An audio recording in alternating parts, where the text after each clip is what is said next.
Allora, buona giornata a tutti e a tutte, i nostri corsisti.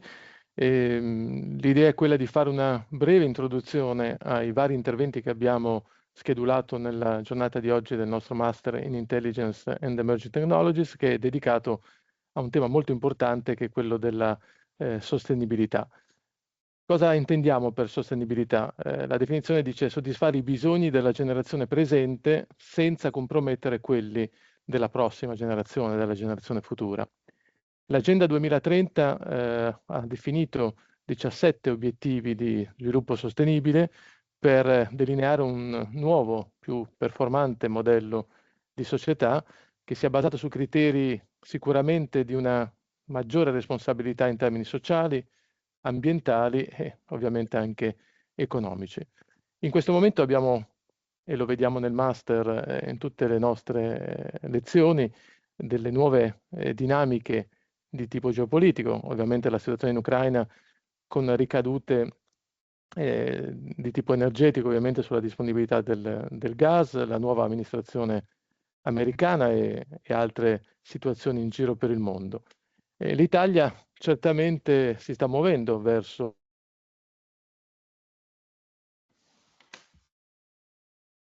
anche questi importanti con la firma del patto sul futuro e chiaramente le scelte che si stanno facendo sono importanti ma probabilmente non sono ancora sufficienti per raggiungere tutti questi obiettivi che in alcuni casi sono diciamo importanti.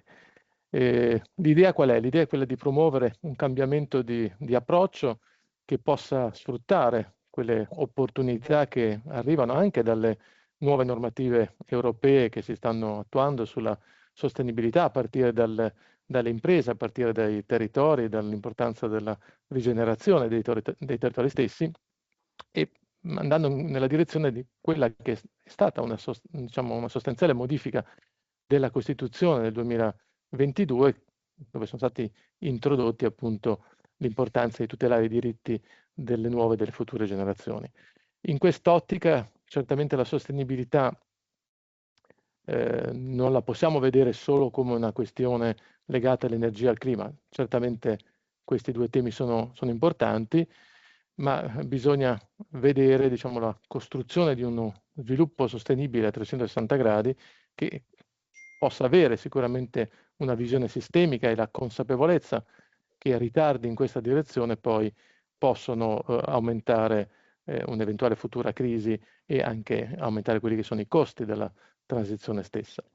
Negli ultimi anni, possiamo dire dopo il 2010 e fino diciamo ai giorni nostri, l'Italia si è mossa in questa direzione e quello che è stato osservato è che abbiamo avuto alcuni peggioramenti rispetto a ben 5 obiettivi, sono quelli della povertà, delle diseguaglianze, della qualità degli ecosistemi terrestri, della governance e della partnership. Per contro però su alcuni punti sono stati fatti degli importanti avanzamenti, sicuramente nel campo del cibo, dell'energia pulita, nel campo del lavoro e della crescita economica, delle città sostenibili su cui si sta facendo molto e non ultimo anche la lotta al cambiamento climatico e alla qualità degli ecosistemi marini. Sicuramente si sta muovendo verso il miglioramento di obiettivi quali la salute, l'educazione, l'uguaglianza di genere, l'acqua e l'innovazione e possiamo dire che in questo periodo sicuramente il miglioramento più significativo che il nostro Paese ha ottenuto è quello che riguarda l'economia circolare, su cui sono stati fatti molti passi in avanti. Uno sguardo a livello europeo. A livello europeo sicuramente ci sono molte proposte che stanno nascendo per mettere la sostenibilità, potremmo dire, al centro delle politiche degli Stati europei e che abbiano un impatto con interventi, diciamo, potremmo definire, tra virgolette, di sistema, che sono quelli importanti. Secondo l'Alleanza Italiana per lo Sviluppo Sostenibile, che monitora appunto questi 17 obiettivi, l'Italia, diciamo, si sta muovendo sicuramente in maniera significativa su alcuni di questi. Il primo sicuramente legato appunto alle direttive europee, dove diventa diciamo, importante andare verso una rendicontazione di sostenibilità delle imprese, che sono certamente un elemento fondante, un elemento molto importante di questo processo verso la sostenibilità, perché chiaramente avere delle svolte significative in quelli che sono i sistemi produttivi, che devono andare in una direzione sicuramente di maggior trasparenza, ma anche di assunzione di responsabilità in ambito sociale e ambientale, quindi in quelle direzioni della sostenibilità, e il tutto poi deve andare a innervarsi con quello che è il tessuto produttivo del nostro paese, che è principalmente fatto da piccole e medie aziende. Quindi ci vuole questa connettività importante. Un altro aspetto da sottolineare è quello del nuovo regolamento europeo sul ripristino della natura, che in qualche modo dà dei vincoli agli Stati membri per ripristinare quelli che sono gli ecosistemi degradati, e noi nel nostro paese ne abbiamo alcuni esempi molto, molto lampanti, andando nella direzione ovviamente di migliorare quelle che sono le situazioni ambientali, ma anche pensare di generare nuove forme di occupazione, ovviamente più qualificate, soprattutto in aree urbane densamente popolate, cercando di limitare quello che è il consumo indiscriminato del territorio e del suolo.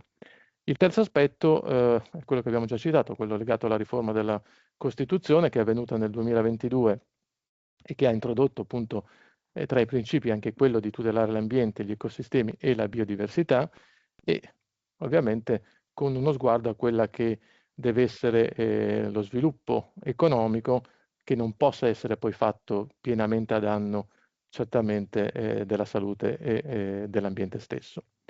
Ecco, diciamo che un aspetto poi importante deve essere anche quello della valutazione di questi miglioramenti, quindi una logica che una futura legislazione dovrebbe introdurre una valutazione di impatto proprio generazionale, quindi capire come si sta andando avanti in questa direzione. Guardando, diciamo, un pochettino più da vicino all'ambito universitario, che forse è quello che all'interno del nostro master ci interessa, diciamo così, ci tocca direttamente. Sicuramente la Commissione europea, l'Unione Europea ha spinto molto in questi ultimi anni sulla ricerca e sull'innovazione, attraverso quelli che sono i programmi quadro pluriennali e con finanziamenti che mirano ovviamente a consolidare, a rafforzare quella che è la posizione europea nel settore scientifico, un passo estremamente importante, aumentare quella che è l'innovazione industriale con investimenti in tecnologie che sono giudicate essere fondamentali, fornendo chiaramente la possibilità di accesso agevolato ai capitali e sostegno a quelle che sono le piccole imprese che si devono giovare al massimo di queste nuove tecnologie, contemporaneamente affrontare quelle che sono le principali questioni sociali, abbiamo detto i cambiamenti climatici, trasporti che devono essere sempre più sostenibili e energie ovviamente rinnovabili. Un qualche cosa deve essere visto anche in quelle che sono le scoperte scientifiche, gli avanzamenti scientifici e tecnologici che devono andare verso poi la trasformazione di prodotti che abbiano da una parte un potenziale commerciale, ma dall'altra sicuramente un impatto minimo a livello appunto ambientale, climatico e quant'altro. In ultimo, sempre a livello di ricerca e di innovazione, a livello europeo diventa sempre più importante quelle che sono le collaborazioni internazionali in materia di ricerca e sicuramente di innovazione. Un ultimo accenno prima di concludere. Abbiamo parlato a livello nazionale, a livello europeo, a livello globale. A livello globale, anche qui il percorso è quello di attuare quello che sono gli obiettivi dell'Agenda 2030, che qualche anno fa sembrava così lontana, ma adesso ci stiamo avvicinando molto, molto rapidamente.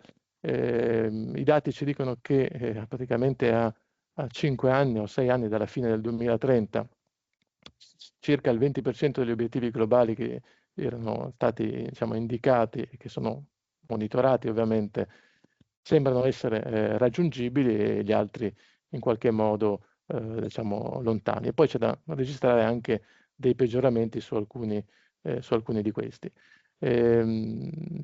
Concludo citando quello che è stato il patto sul futuro, firmato appunto il 22 settembre dello scorso anno, in cui le Nazioni Unite hanno di fatto individuato un numero elevato di azioni, mi pare oltre 50 azioni, sulle quali i leader mondiali si sono impegnati, distribuendo, diciamo, su 5 aree prioritarie: lo sviluppo sostenibile, la finanza, la pace e la sicurezza, aspetto fondamentale che è uno dei pilastri sicuramente del nostro master, quindi la pace e la sicurezza delle nazioni, la cooperazione tecnologica e il rafforzamento della governance globale. Quindi diciamo che in quest'ottica anche a livello mondiale si va verso la consapevolezza che questi temi sono fondamentali. Bisogna tener conto sicuramente dei paesi emergenti e del diritto che questi paesi emergenti, paesi anche in via di sviluppo, devono assumere un ruolo importante all'interno della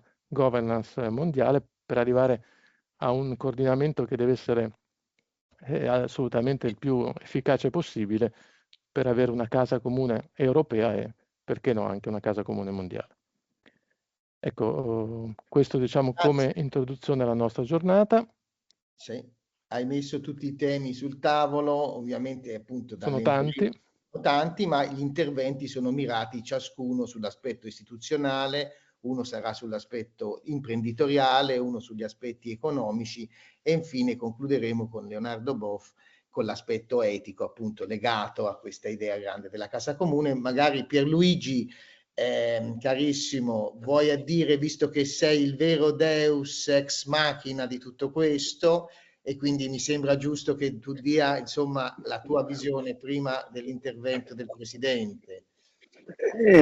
Ma sì, ringrazio Francesco, ringrazio il direttore per questa opportunità e ringrazio anche il professor Grillo che è stato molto stimolante nella riflessione sugli effetti dell'intelligenza artificiale. E, brevissimamente, allora, io sono giornalista, Rai News 24, però diciamo così, ho fatto il master in intelligence e quindi diciamo, ho trovato molto stimolante tutto questo cose comparate. In definitiva, oggi abbiamo di fronte, diciamo così, una alternativa etica. L'alternativa etica, come ha già detto il direttore, diciamo così, nell'ambito di due prospettive di sviluppo. Bisogna cambiare la mentalità. Questa mentalità, secondo me, ha due punti alternativi. O abbiamo una cosmologia di dominazione, cioè una visione di dominazione del pianeta, e quindi una visione prettamente utilitaristica e di sfruttamento, oppure abbiamo una visione di fratellanza, cioè di fratellanza della casa comune, e quindi cambiare un paradigma da questo punto di vista vuol dire fare delle scelte diverse. Se andiamo verso la dominazione, allora andiamo verso la catastrofe, secondo me, ed è quella diciamo, della logica predatoria nei confronti delle risorse limitate del pianeta. Se invece abbiamo un'ottica di fraternità e come dire, di casa comune, abbiamo un'ottica di accompagnamento e quindi come dire, di cammino comune per tutti. Ecco, e questa cosa, questa logica, questa etica ci dovrebbe accompagnare ciascuno di noi anche dal punto di vista della vita quotidiana. Ecco. Per cui la più grande delle rivoluzioni è quella individuale. Come direbbe Peggy, un grande testimone del primo del Novecento, no? O la rivoluzione sarà morale o non sarà, che non è moralismo, è come dire, è etica applicata alla vita quotidiana. Ciascuno di noi deve fare la propria rivoluzione individuale. Però è chiaro che se uno partiamo da noi stessi, è chiaro che possiamo influenzare la società, le istituzioni, la politica, eccetera. Per cui, diciamo, l'alternativa che abbiamo di fronte è davvero radicale, è una svolta antropologica, personale e anche politica. Io ho finito. Grazie Pierluigi di queste belle parole che fanno veramente da corona, diciamo, all'arrivo. Abbiamo, diciamo, dato le premesse per l'intervento del Presidente, che a questo punto siamo, diciamo, noi siamo predisposti, ora dipendiamo dalla tecnologia. Un benvenuto al Presidente, come direttore di questo Master in Intelligence and Emerging Technology. Porto ovviamente anche i saluti del nostro Ateneo, quindi del nostro magnifico Rettore, per questa disponibilità, per questa lezione per noi molto molto importante. Grazie ancora. Presidente, non rubiamo più parole perché sappiamo bene quello il regalo che ci ha fatto nel venire, come è riuscito a incastrare, insomma, questo intervento, quindi diciamo noi siamo predisposti ora ad ascoltare la sua lezione. Grazie. Grazie a voi, per me è ovviamente un grandissimo onore, un grande piacere, vedo anche tanti amici, vedo Francesco Grillo e altri, è un piacere salutarli e ovviamente il mio grande e vecchio amico Gigi Mele. Io organizzo la mia riflessione, però ditemi voi se è il metodo giusto, facendo una parte di lezione, però lasciando poi qualche minuto alla fine anche per una, insomma, domande, risposte, reazioni. Ecco, lascerei alla fine 10 minuti, un quarto d'ora per questa parte qui, per evitare che sia un monologo, ecco, che non avrebbe molto senso.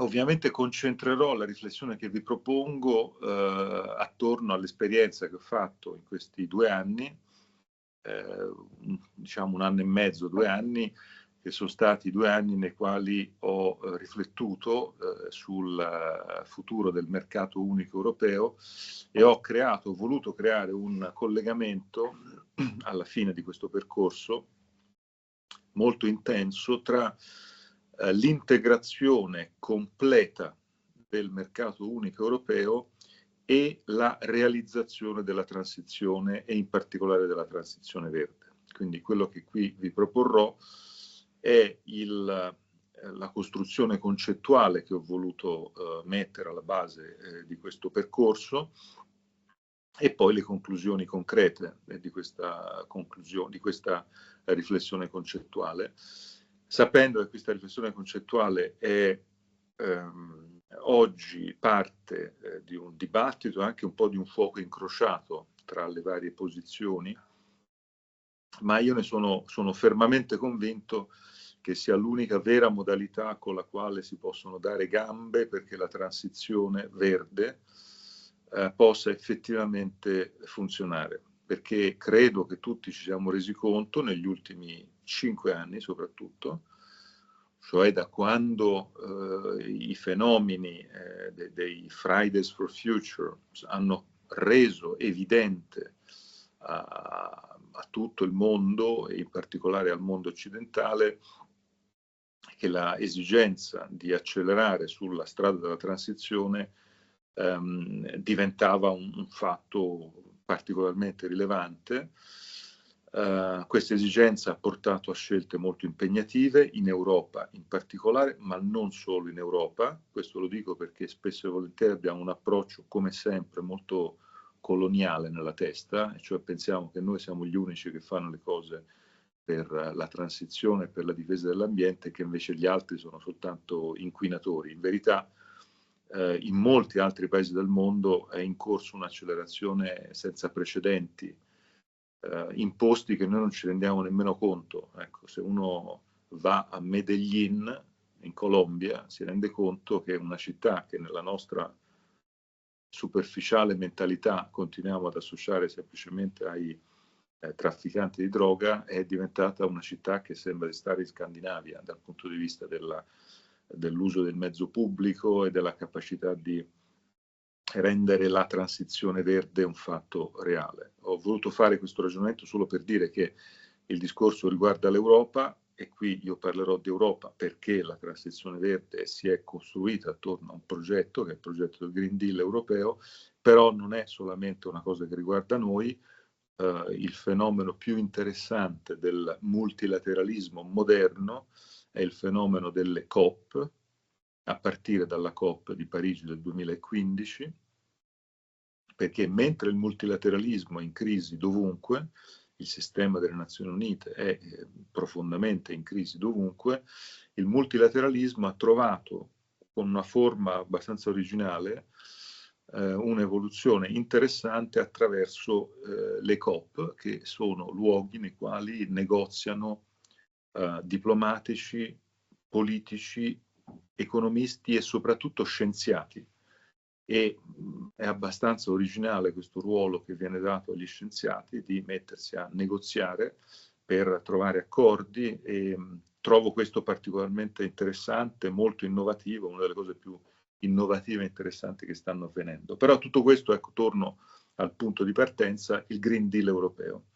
I 5 anni della legislatura scorsa sono stati 5 anni che hanno lasciato un'impronta fortissima. Il Green Deal è stato costruito, è stato approvato, c'è una grande quantità di norme e di scelte che sono state fatte. Questo Green Deal dà una direzione di marcia molto chiara, con scadenze, date molto complesse anche.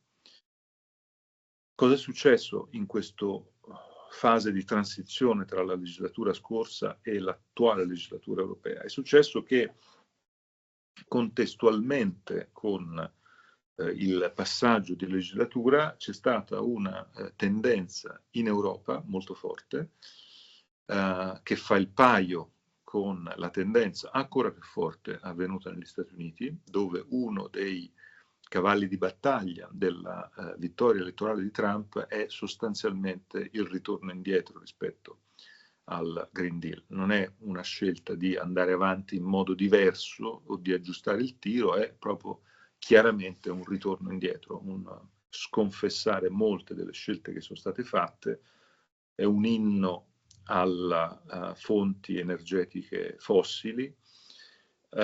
Questo diciamo, orientamento politico avvenuto negli Stati Uniti fa da accompagnamento, in parte anche da grossa copertura, anche mediatica, a quanto è capitato, sta capitando in Europa, dove evidentemente le preoccupazioni per le conseguenze industriali, economiche, sociali, di posti di lavoro che l'applicazione del Green Deal avrà se non si fanno alcuni aggiustamenti rapidamente del nostro sistema economico, sta portando anche in Europa un forte messaggio, che è un messaggio di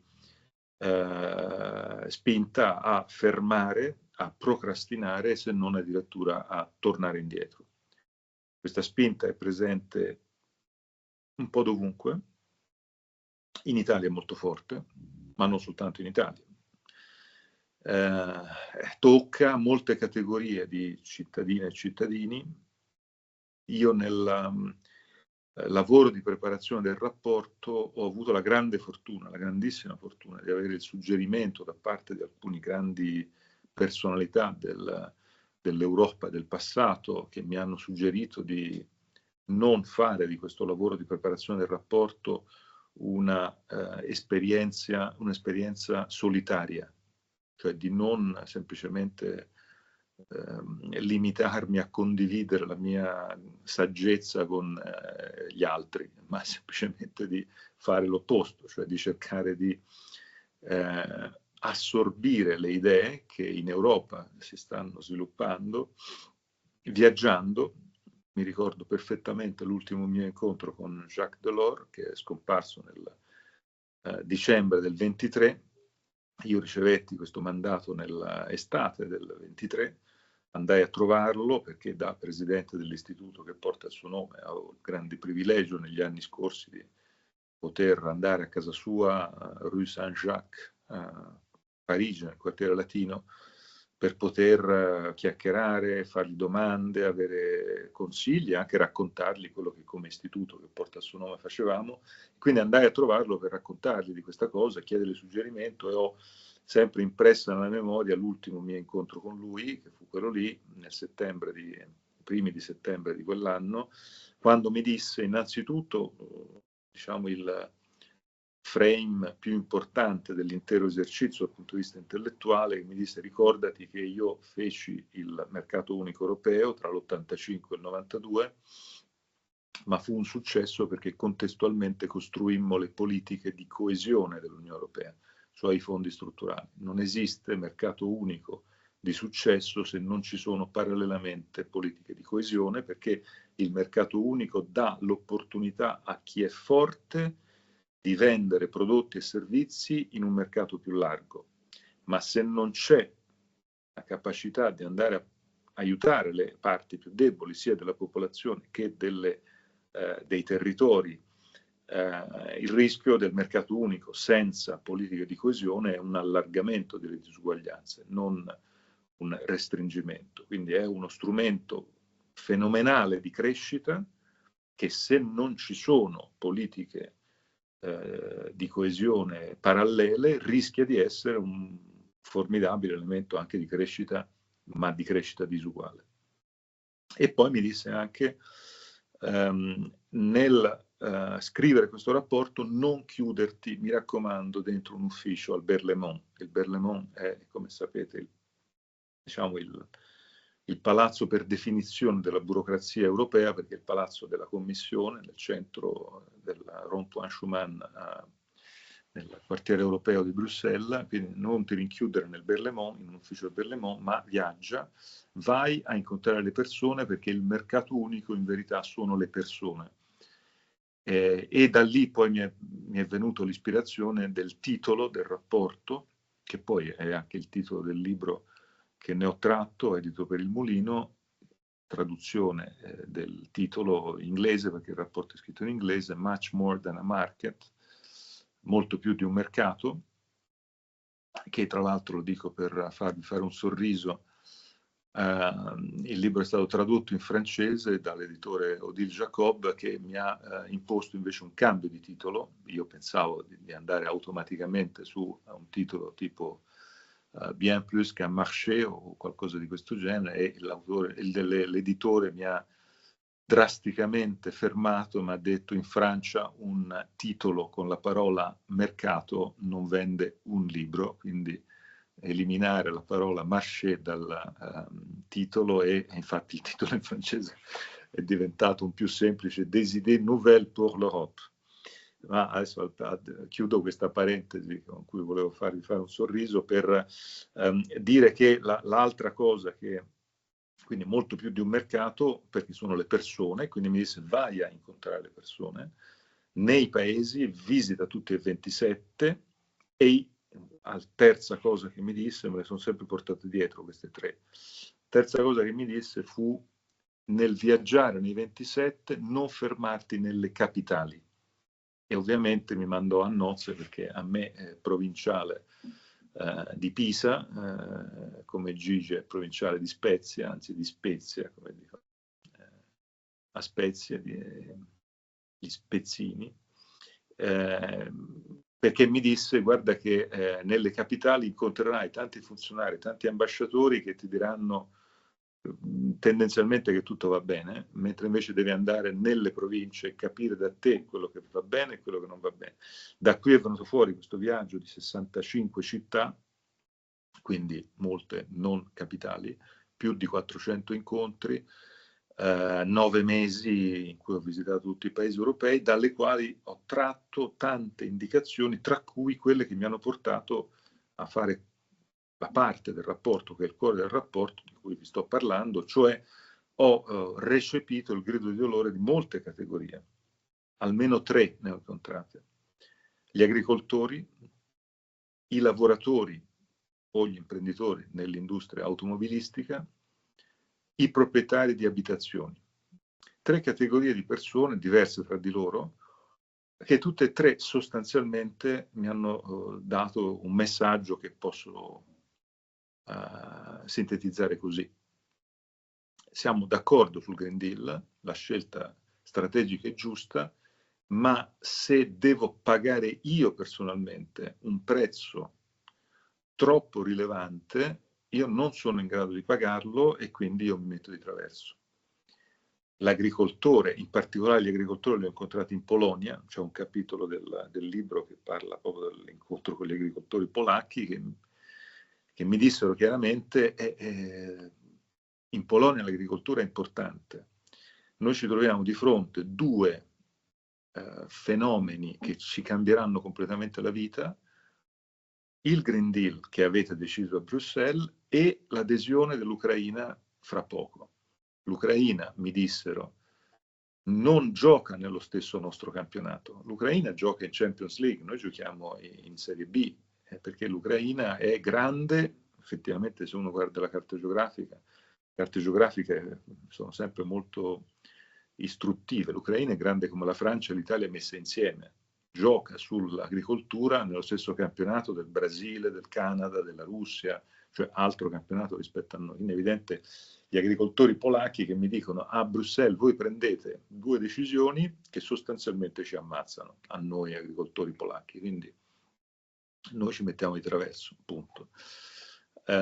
I lavoratori e i sindacati dell'industria automobilistica tedesca, francese, italiana, spagnola, polacca, che mi dicono non è che mi puoi venire a dire scusate, fra 10 anni voi avrete perso il lavoro, perché non funziona così. E devo dire che non fa una grinza questo ragionamento. E la stessa cosa ai proprietari di casa. Se facciamo una politica complessiva che giustamente deve portare a un ammodernamento delle nostre abitazioni, che comporta un investimento che viene richiesto ai proprietari per renderle più ecocompatibili, è evidente che alcuni possono permetterselo questo investimento, altri meno.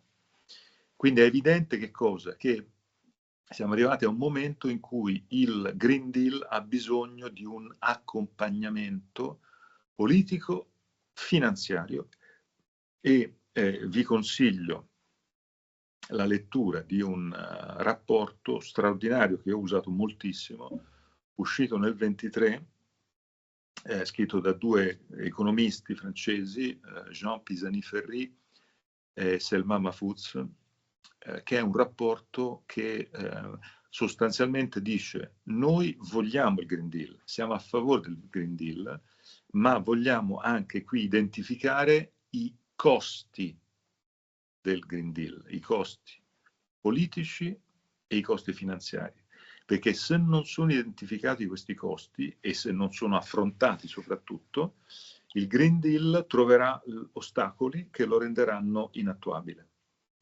È bene sapere che ci sono dei costi e affrontarli questi costi, soprattutto da parte di chi il Green Deal lo vuole.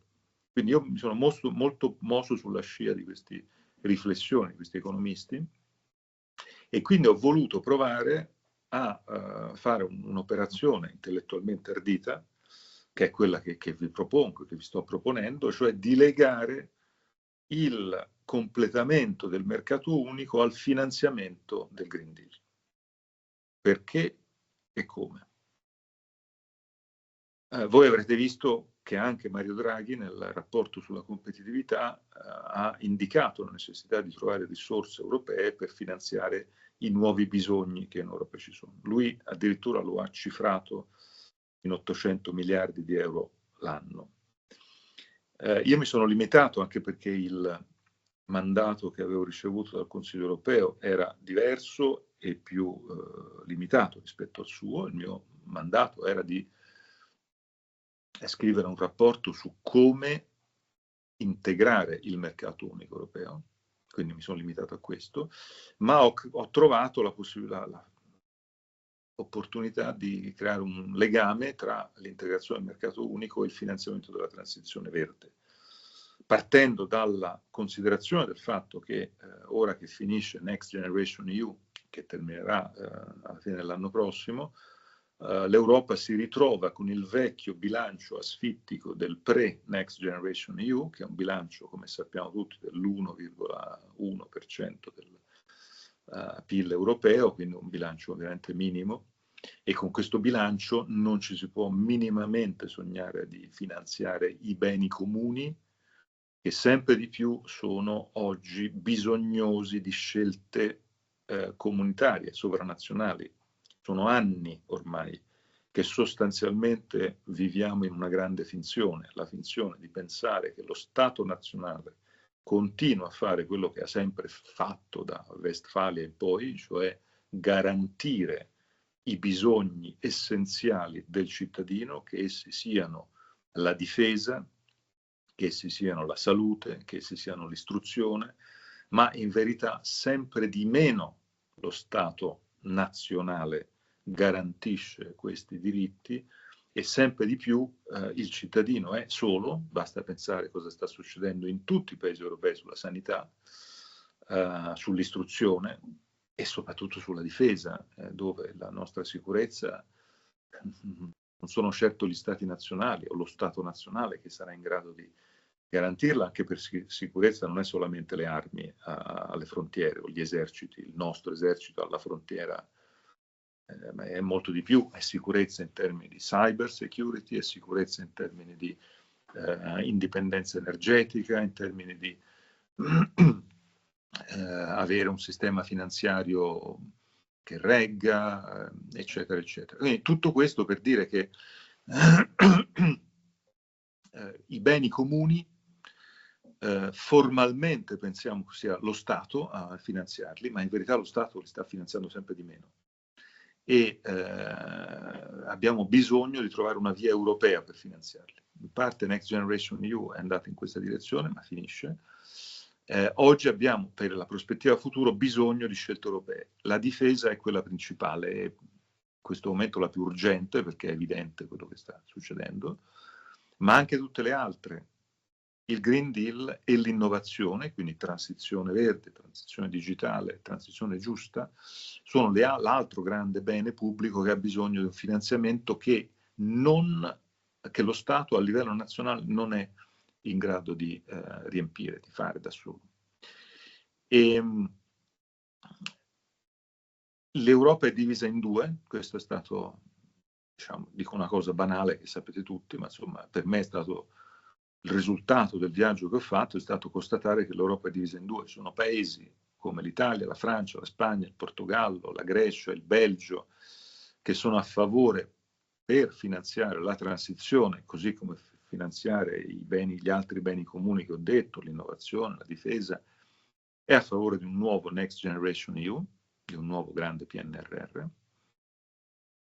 Questa scelta non è oggetto di dibattito interno ai paesi che vi ho citato.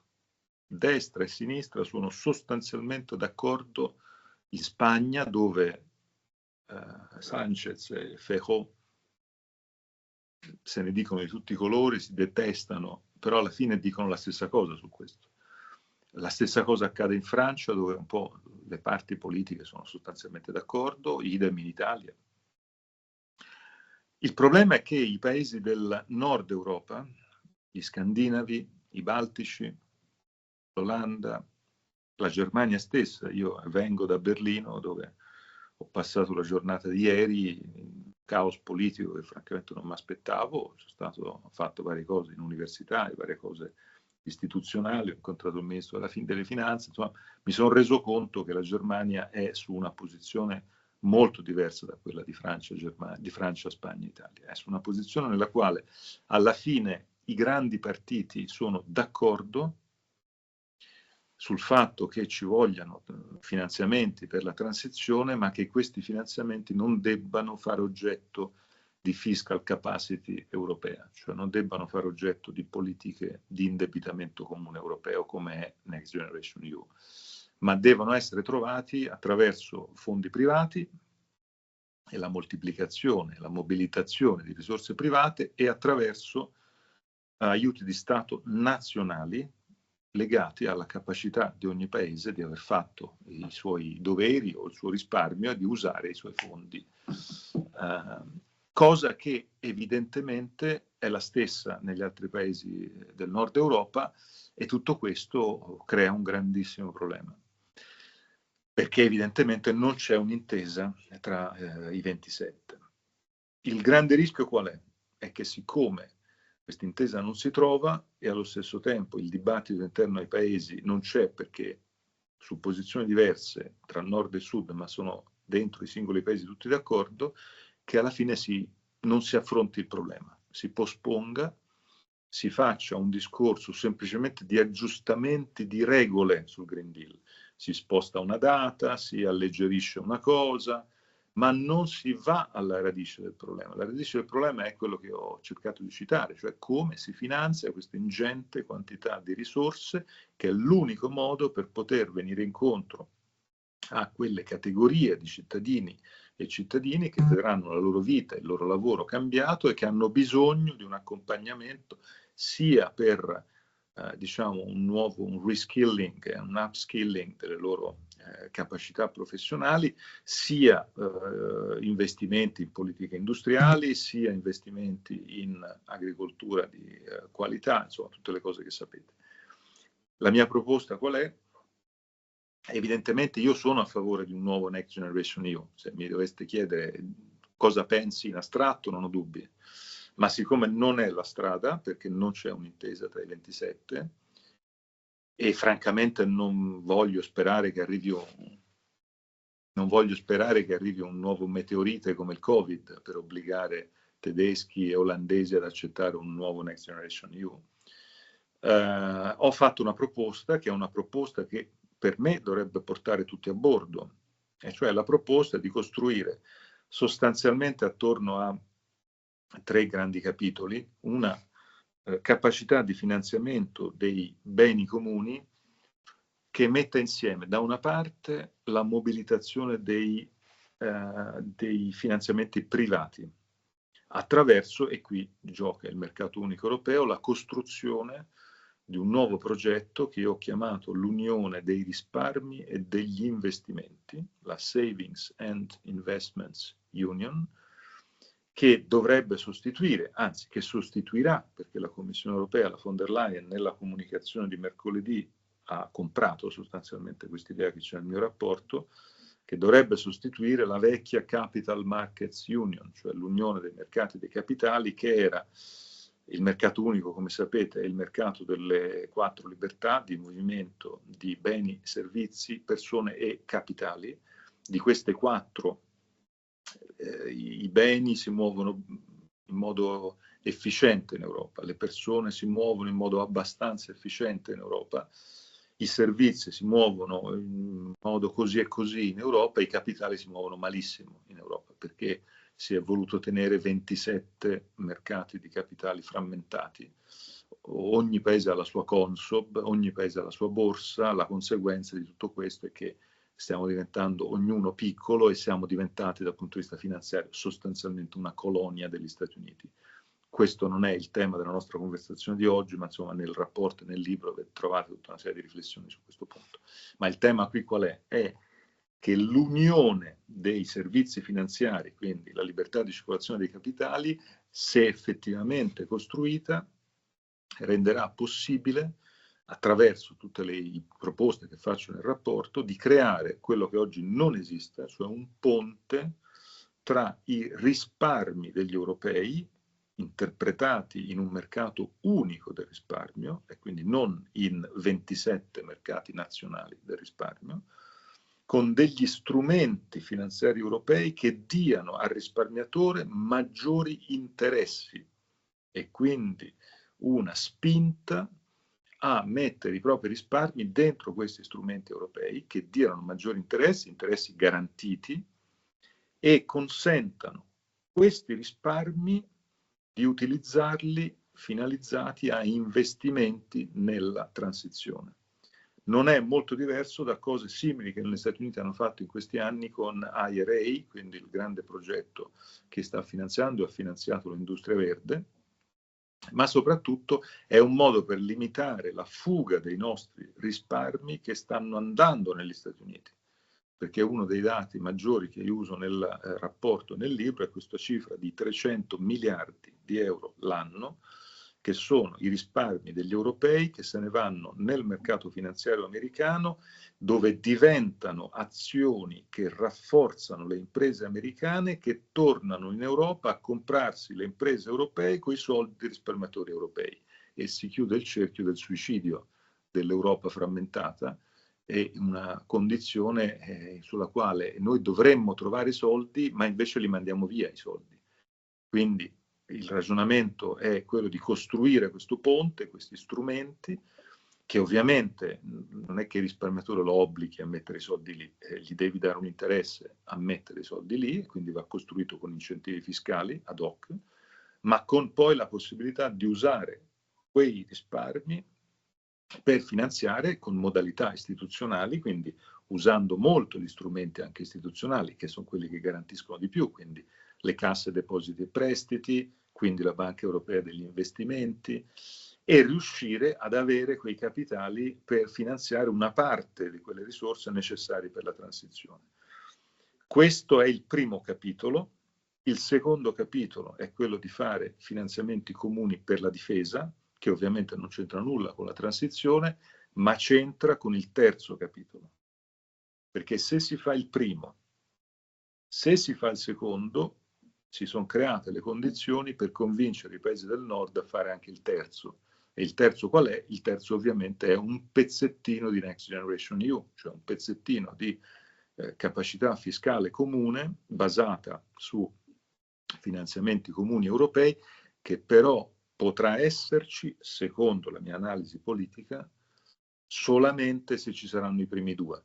Cioè se i paesi del nord, Germania in testa, vedranno che la loro principale richiesta, che è quella di fare la difesa in comune, perché quello che succede è che, per un motivo casuale, ma succede che i paesi che sono più riluttanti a fare finanziamenti comuni europei sono anche i paesi che chiedono invece di finanziare la difesa insieme, perché sono quelli fisicamente accanto alla Russia e quindi hanno un problema, hanno un bisogno. Quindi noi dobbiamo sfruttare questa situazione e dire loro: siamo d'accordo per fare la difesa in comune, ma non è che si fa solamente quello in comune.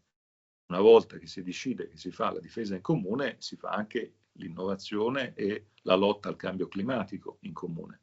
E allo stesso tempo, il primo punto che citavo, se si mobilitano gli investimenti privati, questo è un altro modo per venire incontro a esigenze dei paesi del nord, che, attenzione, questo lo voglio dire per essere in questo ambiente molto franco, non vorrei che ci facessimo prendere la mano dall'idea che quelli sono cattivi, che noi vogliamo finanziare e quelli sono cattivi. Perché se io fossi un finlandese, se io fossi un estone, se io fossi insomma un ceco, paesi che hanno il 25%, il 35% di peso del debito pubblico sul PIL, avrei anch'io dei dubbi a condividere il mio debito pubblico al 35% con quello di 4 paesi, 5 paesi, Italia, Spagna, Portogallo, Grecia, ai quali oggi si aggiunge la Francia, che hanno un debito pubblico tutti largamente superiore al 100%, in alcuni casi, il caso francese purtroppo emblematico, che stanno dimostrando di non essere in grado di gestirlo, perché la Francia oggi è tra il 5 e il 6% di deficit annuale da anni e non riesce a scendere sotto questa cifra. Sapete tutti che la soglia è insomma, di sempre, è un po' individuata in quel 3%, sono lontanissimi.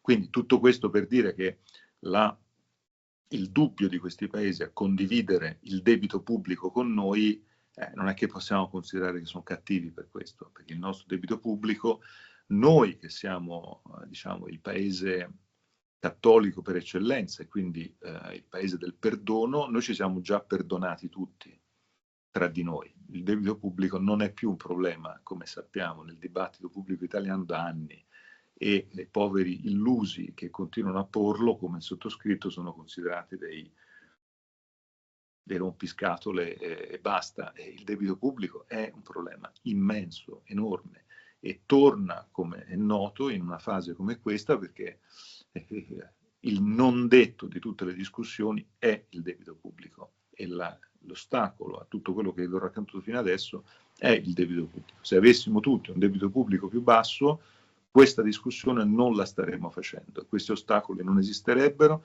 non avrei dovuto inventarmi questo meccanismo che vi ho raccontato, che io spero funzioni, anche perché avrà l'effetto di renderci più forti dal punto di vista finanziario, meno colonia degli Stati Uniti e più in grado quindi anche di fare questa doppia operazione privata-pubblica, perché la transizione verde è vero che è un bene pubblico e quindi è bene che sia finanziata pubblicamente, ma è anche vero che è la più grande trasformazione della nostra economia, quindi se non ha anche un accompagnamento privato rischia di fallire. Sono stato fin troppo lungo rispetto a quanto mi ero riproposto, quindi mi fermo qui e sono pronto ad ascoltare reazioni e domande.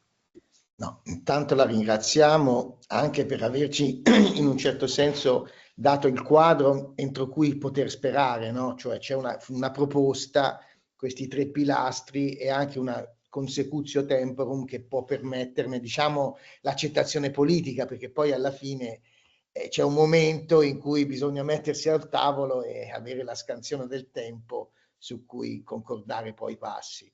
E questo è veramente importante. Mi permetto di rubarle un minuto per dire come questo intervento si colloca in tutti gli altri diciamo, lavori che facciamo nel master per capire come un problema abbia queste sfumature geopolitiche, comunicative, e come ora qui è chiaro che il Presidente non può scendere nel dettaglio, ma se avete colto uno dei problemi della sicurezza legata alla cybersicurezza, voi capite che negli Stati Uniti hanno praticamente un'agenzia, anche di più loro, ma insomma noi magari ne facciamo 27, voi capite che non è il modo ottimale per ragionare sempre in una difesa europea. Questo è un tema, no, del nostro master che ha questa dimensione tecnologica in cui appunto la difesa, il cosiddetto perimetro cyber, perimetro nazionale, è una bella cosa da un lato, ma testimonia ancora delle problematicità. Comunque, apro alle domande, nel senso, Presidente, noi oggi andremo a declinare un po' questo scenario nei 3 ambiti, no? Col professor Marco Frey, diciamo una dimensione economica aziendale, ci sarà un imprenditore che ha fatto dell'innovazione, insomma, uno dei suoi elementi chiave. Ecco, in questo quadro che delinea, no? Cioè questo rapporto fra ponte tra sistema del risparmio e poi possibilità di utilizzarlo, diciamo, garantito un po' da una certa cornice europea. L'elemento, chiamiamolo così, industriale, no? La parte che poi dovrebbe poi intervenire praticamente, come viene collocato, ecco, nello scenario, cioè perché poi queste politiche alla fine devono creare impresa autosostenibile, dico io, con un gioco di parole. Come lo possiamo vedere senza entrare nel dettaglio, perché insomma non siamo, vero, tuttologhi, ma ecco, però dov'è quella parte lì? Ecco, no, e poi il punto c'è ed è fortissimo, nel senso che per esempio dal punto di vista delle politiche industriali che riguardano la transizione, uno degli argomenti forti di coloro che vogliono limitare la transizione o tornare indietro è quello di dire: se continuiamo ad andare avanti favoriamo l'industria cinese. Questo è proprio l'argomento che voi sentite ogni volta, si ripete, eccetera.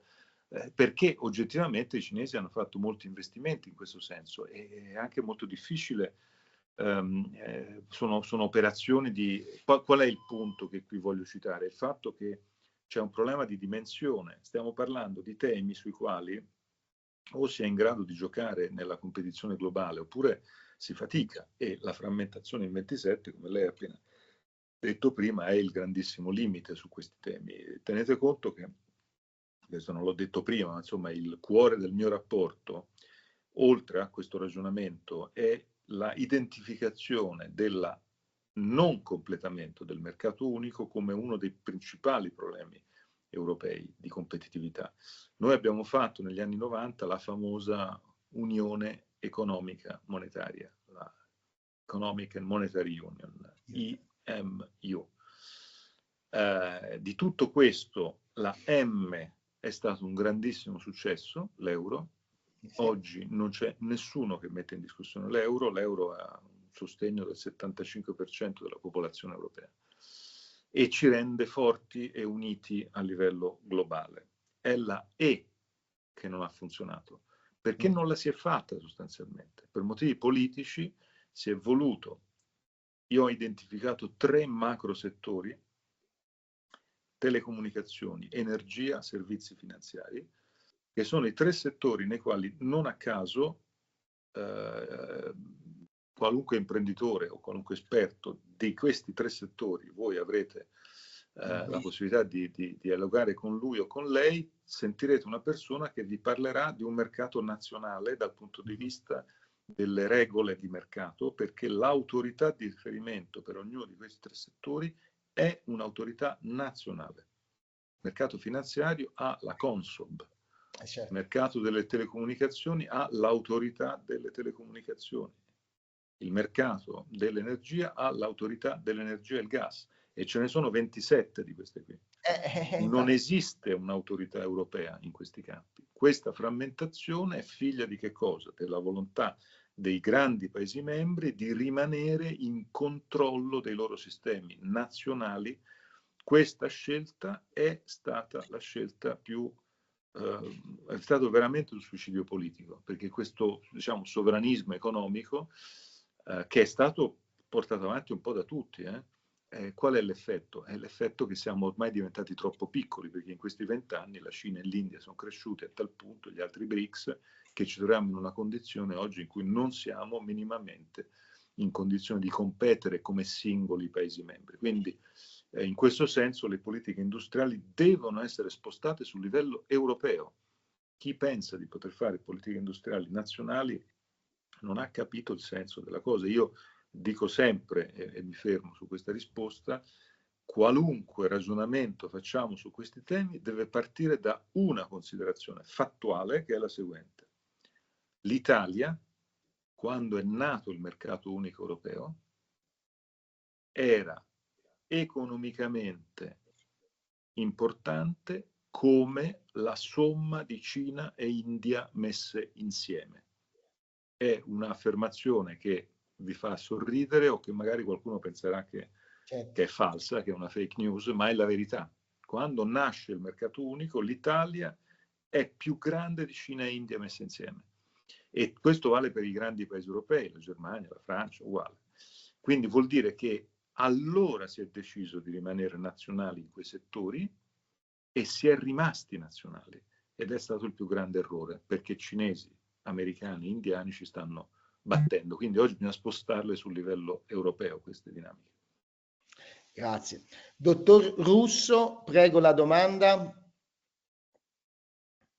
Sì, buongiorno Presidente, grazie per la immensa possibilità che ci dà oggi di poter ascoltare argomenti per i quali forse mi ha anche parzialmente risposto alla domanda che volevo fare. Vista anche la difficoltà, come lei ha evidenziato, di prendere decisioni nei 27, perché appunto siamo 27. La presenza in questo momento dal suo punto di vista, accennava il BRICS, era proprio quello che volevo chiederle. In questo periodo in cui tutto si evolve ad una velocità che comunque forse non ci aspettavamo, in termini proprio di socioculturali all'interno dell'Europa, perché magari siamo sempre stati abituati ad avere più tempo per poter prendere qualche decisione. Come lei ha sottolineato, a livello globale forse questo tempo va anche abbastanza ristretto. Ecco, i BRICS in tutto questo, dal suo punto di vista, come si collocano? Ripeto, mi ha anche forse parzialmente risposto, però volevo... No, ma è una bellissima domanda, invece mi fa molto bene a porla, perché alla fine i BRICS sono, secondo me, la cosa più interessante che oggi esiste dal punto di vista geopolitico, da tanti punti di vista. Adesso non voglio diciamo andare fuori tema, ma i BRICS sono un fenomeno interessantissimo. Sono un fenomeno interessantissimo perché sono paesi che non hanno nulla a che vedere l'uno con l'altro. Nulla. Sono democrazie e dittature. Perché se voi prendete il Sudafrica e l'India da una parte, sono 2 democrazie, vere democrazie. E dall'altra parte ci mettete la Russia, ci mettete la Cina, insomma, stiamo parlando proprio di cose totalmente diverse tra di loro. I BRICS non hanno nessun meccanismo decisionale al loro interno in cui decidono con maggioranze, o non hanno nessun organo, non esiste il segretario generale dei BRICS, non esiste il presidente dei BRICS, ognuno per conto suo. Cos'è che unisce i BRICS? Li unisce il fatto di non essere l'Occidente. Adesso la dico banale. Questo è quello che unisce i BRICS. E il fatto, per certi versi, di vivere questo non essere l'Occidente come un grande faro di attrattività rispetto a tutta quella parte del mondo che l'Occidente tiene lontana o tiene in un angolo. E finalmente tutti i fenomeni migratori qui giocano un ruolo fondamentale. Quindi i BRICS giocheranno un ruolo sempre più importante. Io credo che l'Europa debba cambiare approccio e debba tentare di ragionare con parte di loro, non certo con la Russia, ma insomma con gli altri, però un ragionamento soprattutto, poi devo dire, con l'India, che è la prossima Cina, insomma, i prossimi 20 anni l'India giocherà un ruolo fondamentale. Quest'anno è un anno molto particolare, vi consiglio di seguire il fatto che quest'anno è la prima volta che il continente africano esprime la presidenza del G20, che il Sudafrica è presidente del G20 dal 1° dicembre fino al 30 novembre, e sarà una presidenza molto interessante, piena di novità, piena di impegni, sarà una presidenza molto molto interessante. Quindi ritengo che in tutte le riflessioni che fate un occhio vada dato, anche perché se Trump esagererà contro l'Europa non avrà altra scelta che quella di rivolgersi verso i mercati dei BRICS, che sono enormi e che tutto sommato non aspettano altro che avere un rapporto con noi. C'è un'altra domanda, dottor Magrin, prego. Buongiorno Presidente, grazie molte per il suo intervento. Volevo appunto anche io chiedere una domanda, e penso che verso la fine del suo discorso che ha appena fatto ha un po' accennato a questo.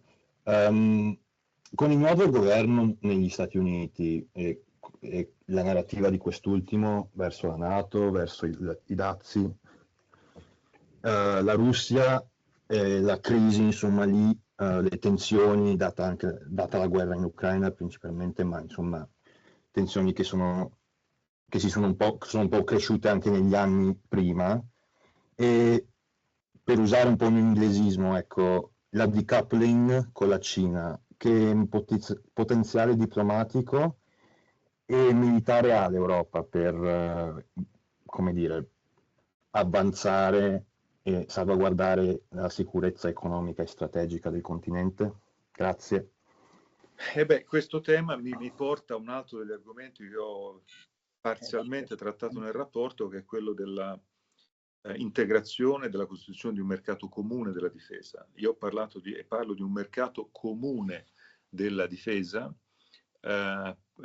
Scusatemi se mi tolgo il video, ma sto finendo la batteria e non vorrei che ci interrompessimo. Quindi un mercato del comune della difesa che è assolutamente fondamentale, secondo me, perché la divisione in 27 è un elemento incredibile di debolezza. Pensate che, essendo divisi in 27, dei 140 miliardi di euro che l'Europa ha speso per comprare materiale militare e aiutare l'Ucraina, l'80% è stato speso per comprare materiale militare non europeo, quindi per sostanzialmente finanziare posti di lavoro in Michigan, in Turchia, in Corea del Sud. Tutto questo è incredibile, fa parte del suicidio della frammentazione, che è un po' tutto il filo rosso del mio rapporto. Il sovranismo economico e la frammentazione in 27 rende felici gli altri, i cinesi, gli indiani, gli americani, Wall Street. Quindi in tutto questo è assolutamente necessario correre ed è necessario integrare il nostro sistema di difesa. Se non lo facciamo rapidamente, continua questa nostra terribile mancanza di efficacia, e questa nostra terribile mancanza di efficacia si tramuterà non soltanto in una dipendenza dagli Stati Uniti, ma si tramuterà poi in una fortissima fragilità. Quindi questo tema della sicurezza per me rimane un tema fondamentale. Spero che attorno a questi temi si riuscirà nei prossimi... Secondo me c'è la volontà, perché i paesi europei su questo sono molto più, spingono molto di più, quindi spero che questa sia una cosa che possa andare avanti positivamente. Temo di dovermi fermare qui perché vedo che la batteria si sta esaurendo. Colgo l'occasione per ringraziarvi moltissimo e farvi un grande in bocca al lupo e dirvi anche che sapete come trovarmi, io sono più che disponibile. Va bene, noi poi la contatteremo. Ora vada avanti con questo bel progetto e la salutiamo e insomma acquisiremo dati magari per poterci ragionare ancora meglio. Grazie. La ringraziamo di tutto. Arrivederci. Grazie Presidente, grazie, arrivederci. Grazie.